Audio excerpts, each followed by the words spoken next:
پاکستان بنانے والے سرکردہ لیڈر قائد اعظم محمد علی جناح نے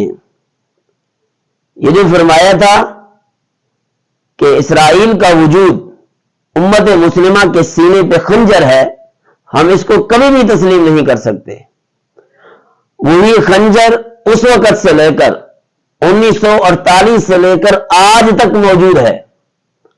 اور اس نے بھی اپنے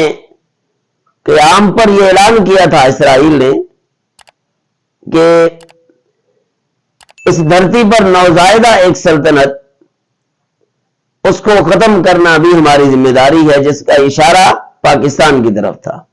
اس وقت سے لے کر آج تک وہ مسلمانوں کا دشمن ہے، اور خصوصاً ارض فلسطین پہ بسنے والے بچے سے لے کر 55 تک جو انسان ہیں، بوڑھے ہیں، نوجوان ہیں، مرد ہیں، عورتیں ہیں، سب کا وہ دشمن ہے، حتیٰ کہ شیر خوار بچوں کو بھی وہ نہیں چھوڑتا، ہسپتالوں کو بھی نہیں چھوڑتا۔ اب جب کہ موقع یہ بنا ہے کہ فلسطینیوں نے تنگ آمد بجنگ آمد کے مستاق بن کر اس پہ وار کیا ہے، تو اب کفر کی سلطنت کی چیخیں نکلی ہیں، اور اب وہ کہنے لگا ہے کہ بھئی یہ ظلم ہے فلسطین کی طرف سے، فلسطین کے لوگوں کی طرف سے یہ ظلم ہے۔ ظلم اس کو اب یاد آیا ہے، ورنہ مسلمانوں یہ سمجھو کہ جب مسلمان اپنی ترقی پر تھے، عروج کے اندر تھے، تو اس وقت نہ کسی پہ وہ ظلم کرتے تھے، نہ ظالم تھے، اس کے باوجود ہر ایک کے لیے سکون مہیا کیا کرتے تھے، چاہے وہ مسلمانوں کو کوئی باشندہ تھا یا کافروں کا کوئی باشندہ تھا، حتیٰ کہ خدا کو نہ ماننے والے لوگوں کا بھی وہ لوگ عزت کرتے تھے، احترام کیا کرتے تھے۔ آج کفر کی جو چیخیں نکل رہی ہے، یہ اشارہ ہے نبی پاک صلی اللہ علیہ وسلم کی حدیث کے صحیح ہونے کا، الکفر ملت واحدہ، کفر ایک سوچ کا نام ہے۔ کفر جہاں بھی بیٹھا ہوگا وہ اپنے کافر،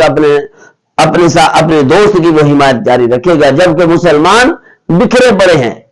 علیحدہ علیحدہ اونیں ہو چکی ہیں، اور کوئی کہیں پہ اپنے مفادات کی جنگ لڑ رہا ہے، کوئی کہیں پہ اپنے چھوٹے چھوٹے فائدوں کی جنگ لڑ رہا ہے، لیکن امت مسلمہ کے اندر اجتماعیت نہیں ہے۔ ورنہ کافر کے اندر نہ کبھی دم خم ہوا ہے، نہ ہو سکتا ہے، کیونکہ جرأت، بہادری، استقامت یہ صرف آتی ہے اللہ کے دین پہ عمل کرنے سے، اس کا کلمہ پڑھنے سے، اور جس دور میں جن لوگوں نے بھی کلمہ پڑھا ہے تو ان کے اندر بہادری آئی ہے، چاہے وہ کوئی بھی پیغمبر ہو، کوئی بھی نبی ہو، کوئی بھی رسول ہو، تو انہوں نے جب کلمہ پڑھا تو ان کے اندر بہادری بھی آئی، شجاعت بھی ہے۔ یہ الگ بات ہے کہ کہیں نہ کہیں اچھوں میں برے بھی ہوتے ہیں، تو بہادروں میں بزدل بھی آ جاتے ہیں، لیکن بنیادی طور پر اس کلمے کے اندر بہادری ہے۔ جیسے ہم لوگ نیچے لگے پڑے ہیں، ہماری سوچیں، ہمارے فیصلے، ہماری قوت فیصلہ، قوت ارادی